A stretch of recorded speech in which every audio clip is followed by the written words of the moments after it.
Governor Jishnu Dev నోట ప్రభుత్వం పూర్తిగా అబద్ధాలు చెప్పించిందని బీజేపీ ఎమ్మెల్యే పాయల్ శంకర్ అన్నారు.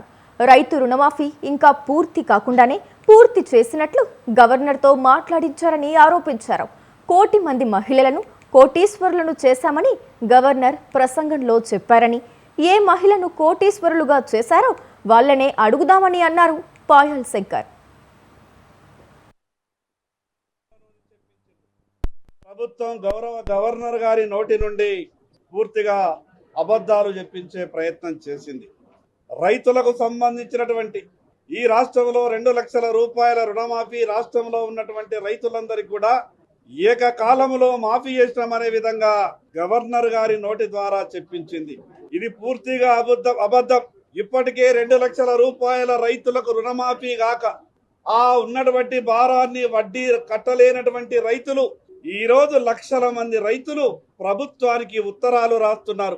కానీ చేయని పనిని చేసినట్టుగా గవర్నర్ గారి నోటి ద్వారా ఈ ప్రభుత్వం అబద్ధాలు మాట్లాడించింది. అదే విధంగా 1 కోటి మహిళలకు 1,00,000 కోట్ల రూపాయలతో కోటీశ్వరులను చేసినాము మహిళలను చెప్పించారు.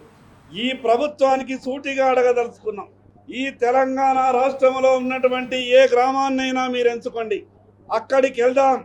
ఏ మహిళా సోదరి మనకి 1 కోటి రూపాయల సాయం ప్రభుత్వం ద్వారా వచ్చిందో ఈ ప్రభుత్వం నిరూపించాల.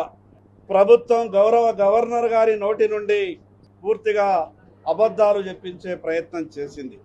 రైతులకు సంబంధించినటువంటి ఈ రాష్ట్రంలో 2 లక్షల రూపాయల రుణమాఫీ రాష్ట్రంలో ఉన్నటువంటి రైతు